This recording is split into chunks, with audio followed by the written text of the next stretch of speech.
আসসালামু আলাইকুম বন্ধুরা। আমার মনি, আমার কলিজার টুকরা, তার সাথে এমনটা হবে তা আমি কিন্তু কল্পনাও করিনি। আজ সন্ধ্যা হবার কিছু আগে আমি পাখির ঘরে প্রবেশ করি। দেখি আমার পাগলি মেয়েটা আজ কেমন জানি নিশ্চুপ হয়ে বসে আছে। সে আমাকে দেখতে পেলে আমার কাছে আসার জন্য হুন্নে হয়ে যায়। আজ তার কোনো সাড়াই নেই। যেহেতু সে বুড়ি হয়ে গিয়েছে, তার বয়স হয়ে গিয়েছে, তাই আমি সবসময় কিন্তু একটু ভয়ে থাকি। এই সময় তারা একটু ঘন ঘন অসুস্থ হয়ে যেতে পারে, তাই তার দিকে আমি বিশেষ নজর রাখি। তাই আমার সবসময় ভয় হয় যে তার কোনো কিছু হয়ে না যায়। তার বাম সাইড থেকে দেখলে তাকে কিন্তু নর্মালি মনে হবে, তবে তার ডান সাইডে একটু লক্ষ্য করলেই উফ, কিভাবে হলো এটা? তো বন্ধুরা, সেই স্টোরিটাই আমি আজকে আপনাদের জানাবো। বাই দ্য ওয়ে, চারিদিকে কিন্তু সন্ধ্যার আভাস, অন্ধকারের হাতছানি। তার মাঝেও দেখতে পাচ্ছেন আমার মনিকে কতটা সুন্দর লাগছে।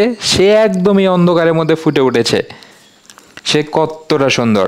তার সাথে এমন কি ঘটলো যে তার এই অবস্থা, তা জানার জন্য এখন তাকে তার বাড়িতে নিয়ে যেতে হবে। দেখতে পাচ্ছেন ইগো মুনিকে এতক্ষণ দেখতে না পেয়ে তাকে কাছে ডাকছে। তবে এত সহজে কিন্তু আমি তাকে আজ দেব না। আমার মনের এই অবস্থা, একটা কিন্তু সুরাহা করতেই হবে। আপনাদের হয়তোবা মনে আছে, আজ থেকে 4-5 বছর আগে একটা ক্যালানি শালিকে পেয়ে কেমন করে ইগো মুনিকে ভুলে গিয়ে তার সঙ্গে লাইন মারার চেষ্টা করছিল। লল, এখনো কিন্তু তার খাঁচায় দেখতে পাচ্ছেন খুব সুন্দর একটা কবুতর আছে। তো বুড়ো বয়সে এসেও কি তার আবার ভীমরতি ধরলো নাকি? ওই স্যামরা, বল এটা কে করেছে? বিশ্বাস করেন, এটা আমি করিনি। আমি তো অনেক ভালা, আমি তো মুনিকে অনেক ভালোবাসি। আচ্ছা তাই? ঠিক আছে, তাহলে নে। যদি কোনো দিন আমার মুনির কিছু করিস, তাহলে ওই যে ওই পাশে দেখতে পাচ্ছিস না কত সুন্দর একটা নওজোয়ান, তার সঙ্গে কিন্তু আমার মুনিকে বিয়ে দিয়ে দিব। আর তখন তোকে রাখবো সিঙ্গেল, তখন মজা বুঝিস। ওই না না না না না, বাপ রে বাপ, না না না না না। বন্ধুরা, ইগোর কথাই ঠিক ছিল। সে মনিকে অনেক ভালোবাসে। দেখতে পাচ্ছেন সে মনিকে আদর করার চেষ্টা করছে। এখন আসা যাক মূল কথায়। তাদের ঘর দেখতে পাচ্ছেন জার্মান শেল্ডের একটা বাচ্চা। যেহেতু মনি বেবির ডিম থেকে আর বাচ্চা হয় না, তাই তাকে অন্যের ডিম এনে দিই, আর সেই ডিমটাকে সে তা দিয়ে ফুটায়। এবার জার্মান শেল্ডের একটা বাচ্চা তারা ফুটিয়েছে। তার বয়স প্রায় 4.5 মাসের কাছাকাছি হবে। তো তাকে সরানোর মতো কোনো স্পেস আমার কাছে নেই, আমার সব খাঁচা প্রায় ভরা। তাই ছোট্ট এই খাঁচাতেই দেখতে পাচ্ছেন তাদেরকে একসঙ্গে রেখেছি। এখনো তাদেরকে আমি বদলাইনি। দেখতে পাচ্ছেন মনি তার মেয়েকে আজ কত ভয় পাচ্ছে। তাকে দেখে আটোসাটো হয়ে ভয়ে বসে যাচ্ছে। ইস, আসলে ব্যাপারটা হলো এই পাকনা বুড়ি তার আম্মুকে ঠকাচ্ছে। এখন কথা হলো কেন, তার তো বয়স সবে 4.5 মাস।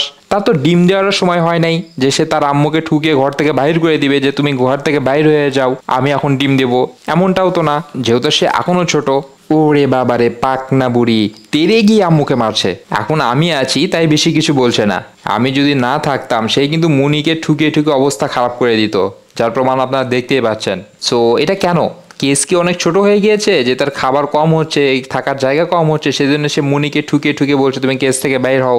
বন্ধুরা, আসল কাহিনী কি সেটা কিন্তু আমি এখনো বুঝতে পারি নাই। সো আমি কি করব, তাকে কেস থেকে বাহির করব, আসল ব্যাপারটা তাহলে আমরা বুঝতে পারবো। হ্যালো হ্যালো হ্যালো আপা, আপনার এই যে মেয়ের কাজ কাম দেখতে পাচ্ছেন, সে তার দাইমাকে মেরে একদম অবস্থা খারাপ করে দিয়েছে। একদম তার দাইমাকে না ঝাল করে দিয়েছে। কিছু একটা তো বলুন আপনার মেয়েকে। না না না না, এ আমার মেয়ে না, ওই তো দেখতে পাচ্ছেন ও ওর মেয়ে। আচ্ছা ঠিক আছে, দেখা যাবে পরে যে সে কার মেয়ে। আমরা এখন একটু তার পোর দেখার চেষ্টা করব যে পাকনা বুড়ির কয়টা পোর উঠলো।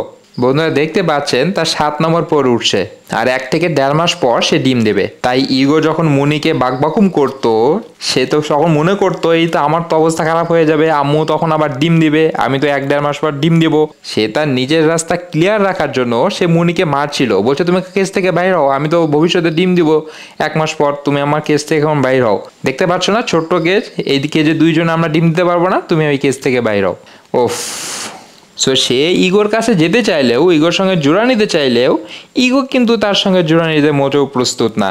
সে মুনিকেই ভালোবাসে। তাহলে এখন কথা হইল, মুনি ইগো পাকনা বুড়িকে কিছু বলছে না কেন? কেন শুধু তার মার খেয়ে যাচ্ছে? সো বন্ধুরা, এর কারণ হলো এতদিন তো তারা তাকে ফোস্টার করেছে, তাকে লালন পালন করেছে, এই জন্যই তাকে তারা নিজের বাচ্চা মনে করছে। তাই তার সকল জ্বালা যন্ত্রণা তারা সহ্য করছে। আর তার আকারও কিন্তু বেশ বড়, তাদের থেকে বড়। এই জন্য হয়তোবা মুনি ইগো তাকে ভয় পাচ্ছে। আর যেহেতু তারা আর ডিম দেয় না, তাই তারা হটেও আসছে না। নয়তো পাকনা বুড়িকে মুনি অনেক আগেই কাঁচা থেকে বাহির করে দিত। কবুতরের বাচ্চা যখন 1 মাস বয়স হয়, তখন কিন্তু কবুতর আবার নতুন করে ডিম দেয়। যেহেতু মুনি আর ডিম দেয় না, এই জন্য সে হটে আসে নাই, এই জন্য সে এই বাচ্চাকে আর ঠুকুর দেয় নাই, খাঁচা থেকে বাহির করার ট্রাই করে নাই। এই জন্য সে এখানে বড় হয়ে গিয়েছে। যদি মুনি রেগুলার ডিম দিত তাহলে কিন্তু আর খবর ছিল। সে তাকে অনেক আগে খাঁচা থেকে বাইর করে দিত। সেও তো আমার সোনামণি, তাই আমি তাকে কিছু বলতে পারি না। তো বন্ধুরা, সে যাদের ব্রিড তাদেরকে আমি দেব, তারা যেন তাকে একটু শাসন করে। তোর জন্য আমার নাক কানে মাটি জ্বলে গেল। তবে মুরব্বি, আপনার নাক কান কই? সবই তো ফোঁটা। কি বললি? আমার নাক কান নাই? না মুরব্বি, আপনার নাক কান আছে, আপনার নাক কান অনেক সুন্দর। আমি কই মানে বুঝিয়েছি কই মাছ। কই মাছ না? দাঁড়া, তোকে বুঝাচ্ছি এবার, দাঁড়া। মনি এবং ইগোকে খাঁচার মধ্যেই রাখবো, আর এই পাকনা বুড়িকে এখন আমি সেপারেট করে রাখবো, আর মনি বেবিকে এখন আমার ট্রিটমেন্ট করতে হবে।